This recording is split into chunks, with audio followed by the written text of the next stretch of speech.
Hey everybody, it's me Wattles, welcome back. In today's video I'm going to show you how to make a very simple 1.14 plus iron farm. Once you get this thing set up and running in your world, it is entirely automatic, meaning all you have to do is be near the thing to collect up iron. You will also get poppies as well as iron, so if you're looking for a poppy farm, this is potentially also the farm for you.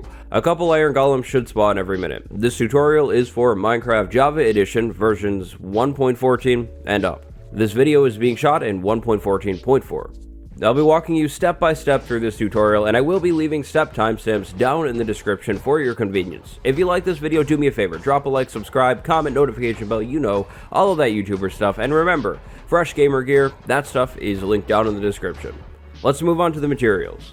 So, what do you need to build this farm? Well, in all honesty, it's actually pretty cheap. In the top of this chest, you will find materials laid out in exact amount. That means 35 fences and so on. You could substitute these fences for wall blocks like cobblestone walls, stone walls, so on. That would work too. Any sign variant is fine, and any workstation block is actually going to work as well. If you have an excess of composters, use composters. A small little correction on my part here, I left the wrong amount of signs that you need. You only need 15 signs, and you actually also need 8 slab blocks. These slabs can be really anything you'd like, but I do recommend using something that won't burn just because we will be using some lava, so maybe not wood, but if you're brave, go ahead and use some wood. You will need 1 lava bucket and 1 name tag as well. Now, for this design to work, we're going to need 1 zombie and 4 villagers. In non-exact quantities, you'll need some water buckets, you'll need some building blocks, and then you'll need some sort of light source, so glowstone, lanterns, torches, whatever you want. It might be useful to have some scaffolding or trap doors on hand to trap a zombie, or even just some rails and a minecart. So go ahead, pause the video, get all of your materials, and then let's move on to zombie trapping. We're going to actually start this build off with the hardest step. The hardest part of this build is actually trapping a zombie. So, you can build this iron farm really wherever you'd like, but I recommend building this away from any other outside villages. Remember that in 1.14 Minecraft, a village can be as small as 1 single villager. It would be smart to isolate your iron farm. You'll want to start building this thing by finding your center block where the zombie will be. For me, I'll build my center block right here on this block. Go ahead and place that block and then place some building blocks around it, like what I've done here, to fully encase this block, because we're going to try and trap a zombie in here, and if the zombie can get out, it's obviously not trapped. This is where scaffolding might be useful, because you'll probably want to build this thing up in the air so the golems spawn on our controlled spawning platform. Either way though, find that block. There's no specific amount of blocks that you need to be away from the ground, and then encase it. After that, it might be smart to build some sort of rail system going up to this block, because that is probably going to be the easiest way to move a zombie into here. If you decide to run a rail line going up to this area, make sure you place a block across from the gap so the minecart doesn't just roll right across or something weird like that.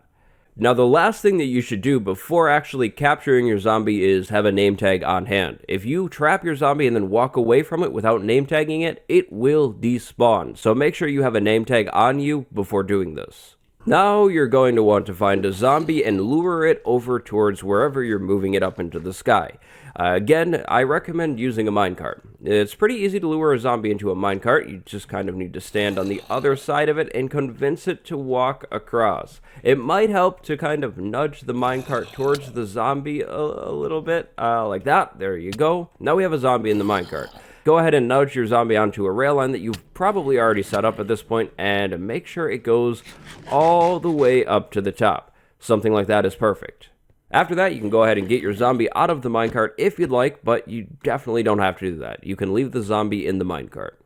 After trapping your zombie, go ahead and grab your name tag and name that zombie so it does not despawn. Now, you're probably going to want to sleep, but first, get your building blocks. We'll need to make sure this zombie doesn't burn. For the remainder of this tutorial, we'll be over in my tutorial world. This is simply a void world. Everything will be the same for you in your normal survival world. So after trapping your zombie, we need to put a platform for iron golems to eventually spawn on above its head. This platform will also prevent the zombie from burning. To start building this platform, place a block that is 1 block directly above your zombie's head or 2 blocks up. Now from that center block, you're going to want to go 5 blocks out to the left and right. After building out to the left and right, build out towards the front. This time, you want to go 6 blocks out though instead of 5. The front will be whichever side you plan on dumping your iron golems off of. Finally, on the back, place one more block, then go up and over one and place 4 more. So you end up with something that kind of looks like this. After that, go ahead and just fill everything in. If done correctly, this platform will prevent your zombie from burning up in the daylight. To finish off this top platform, we'll need either fences surrounding the edge or wall blocks. Wall blocks will work as well. These fences will be holding in the water while also being a non-spawnable block. We wouldn't want the iron golems to spawn on the side of this thing because then they could, of course, wander right off of it and not go into our killing area. You should need 35 fences total for this step. On the front side of your build, do not place any fences. So, after placing your fences, you should have something that looks like this. A top spawning platform that is surrounded mostly by fences, and then down below, a zombie that is just kind of standing around. Now, it's time to actually go ahead and start preparing for our villagers to be moved into this thing. We'll be needing 4 villagers for this farm to work. These villagers should be in 4 separate compartments. Each compartment will be 1 block wide and 3 blocks long. To build a compartment, start by placing a block coming off of the bottom block that is trapping your zombie, just like that. After that, place another block that is temporary, and then a permanent block below that that'll be your floor. Remove the temporary block, place 2 more floor blocks, and then finish this thing off by giving it some edges. But we're not entirely done. Villagers could absolutely walk out of this thing as it stands right now, and that would definitely be a problem. Go ahead and build 2 blocks up, and then remove that center block and finish off, I guess, the walls, the edges of this thing, basically to keep your villagers inside of this thing once we get it in. Keep in mind that we will need to come back and remove a block to actually move villagers in. So go ahead and repeat this in each and every direction so you have a zombie that is surrounded by 3 long sections facing towards it. On the back side of your farm, your villager, retaining walls will not touch the ceiling. That's fine. It's not that big of a deal. You can make them touch the ceiling if you want, like build them up, or don't. It's totally your call. And last but not least, going towards the center from each of these platforms, you will want to place 2 slab blocks. These slabs will prevent the villager from moving out towards the zombie and the zombie from moving out towards the villagers. After finishing this step, you should have something that kind of looks like this. Again, your building blocks can be anything. You don't need to be using glass. You'll know that you've done it right if the right platform hangs out by 1 block, the back platform hangs out by 1 block, and then the left platform also hangs out by 1 block. This 1 block hanging out thing should be directly below fences. The front villager cell should be even with your platform. Now you need to get 1 villager inside of each and every one of these containment cells. How do you do this? Well, I recommend running a minecart line up to this area and dropping a villager off, and then moving that line over to the next cell and repeating the process. Moving villagers inside of this thing is really nowhere near as difficult as moving a zombie inside of its containment area, so if you did the zombie, you can definitely get the villagers in. Again, I recommend a minecart track. Now to finish things off, each villager will need a bed inside of its cell and a workstation block. Again, the workstation block can be anything. You don't need to be using barrels. You could use composters, you could use lecterns, cartography tables, whatever you'd like, so long as each villager is employed. I recommend placing these workstation blocks after you place your villager just to make sure that each respective villager works at its own workstation block and not some random one that is over here around this farm. If your villager is not employed at the right workstation, you could run into some issues. After this step, you should have something that looks like this. Now it's time to set up our iron golem removal method. To do this, we'll need basically a container on the front of this build to capture any and all iron golems that spawn and, unfortunately, deposit them into lava. To start doing this, I recommend filling the front wall in either 4 or 5 blocks down from your platform. This wall should be even with your platform. It does not need to go past the edges of your platform. And that's because we'll be actually turning the wall at the edges of the platform. Coming out from your fences, place 3 building blocks on either side. These blocks should definitely be non-spawnable blocks, or you should do something on top of these blocks to block the spawns. To block spawns on these blocks, you could place like torches or buttons or something like that, or you could just even place more fences like that. That would be absolutely fine as well. These 2 3-block long sidewalls will each need to be 8 blocks tall, so go ahead and build them down 8 blocks. And again, just to be clear here, block choice does not matter in the slightest so long as it's probably not wood. Wood might end up catching on fire, and that could potentially be a problem. After filling in the sidewalls, go ahead and fill in your front wall as well. It should connect both sides basically like what I have here. After building your front walls, place a floor on this build. This floor should go from side to side, but you can actually skip the center 3 blocks, because the center is where we will actually be dropping our iron golems. Go ahead and build a wall that goes 3 more blocks down from that center gap, and then fill in either side to the left and right with 2 more layers of wall blocks. After that, we'll need a chest on the front of the build, and then hoppers that all go into that central chest. You should be using 9 hoppers in total. If you're not using glass down here directly above your chest, place a staircase so you can open your chest, or use a 10th hopper and move your chest outwards by 1 block. It might be smart to place a double chest as well, depending on how long you plan on AFKing around this thing. And now we are actually almost done. 1 block above your hoppers, you will need to place a floor of sign blocks. Sign blocks will actually hold up lava without actually burning. These sign blocks can be placed on each other if you crouch and place a sign.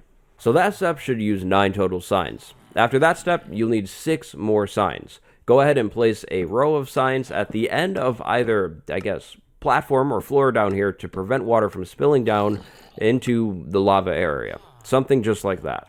Now it's water time. Place 3 water sources at the back end of either platform down in this section that we built so water pushes everything towards the middle. In the middle, place a lava bucket, just a single lava bucket. Be very careful, don't fall into lava, that could be bad. After that, go ahead and break your way out of this build and then close it all back up.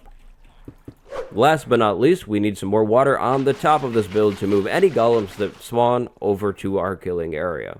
Place water sources all the way along the back end of this platform so the water moves all the way over to the ledge but does not fall over. Now we need to actually activate this farm. If you haven't done anything down here, the villagers actually aren't triggering any kind of golem spawning right now. You need to remove the blocks that are kind of blocking the zombie off from the villagers. When one villager sees the same zombie as 3 other villagers within a 10 block radius, that actually has the chance to spawn an iron golem. And that is the exact mechanic that will be controlling and powering your iron farm. But with that, we actually have the whole build in. The last step here is simply waiting. You'll need to actually wait some time for this thing to actually start spawning iron golems. The best way that I can describe this is really by saying it's kind of loading in a way. The villagers will need to panic for a little while before iron golems start spawning. They will not begin spawning immediately. I recommend just kind of idling around your iron farm until you start hearing iron golems being killed. This could take a Minecraft day or so, so just be patient. One final little thing to note, if you built this iron farm really high up in the sky, these water sources might end up turning to ice blocks, which is a problem. To prevent that, place torches all the way along this back area. It might also be smart to go ahead and go inside of this farm and place some torches as well, just so you don't have any kind of mob mishaps happening and you get like something to spawn inside of here. And with a little bit of patience, after some time, you should have a working iron farm. Say goodbye to mining because that stuff's canceled now. You don't have to mine ever again if you don't want to. At least for iron. You don't have to iron mine anymore. And there you go. That's how you build an iron farm in the Minecraft 1.14 update and above. I hope you enjoyed this tutorial. I hope it was easy to follow. If you did enjoy it, do me a favor and leave a like and subscribe if you haven't yet. I do lots of tutorials on plenty of other things all the time. In fact, on the inside, I will be leaving my tutorial playlist. If you have any questions, throw them down in the comments below. I'll do my best to get back to you ASAP. If you love what I do, maybe you should grab some gamer gear or become a patron today. In fact, I'd like to send a special thank you to my wonderful patron, Grade 1 today. Thank you for the support. My name is Wattles, and I will see you gamers in the next one. Go have a good day. Goodbye, everybody.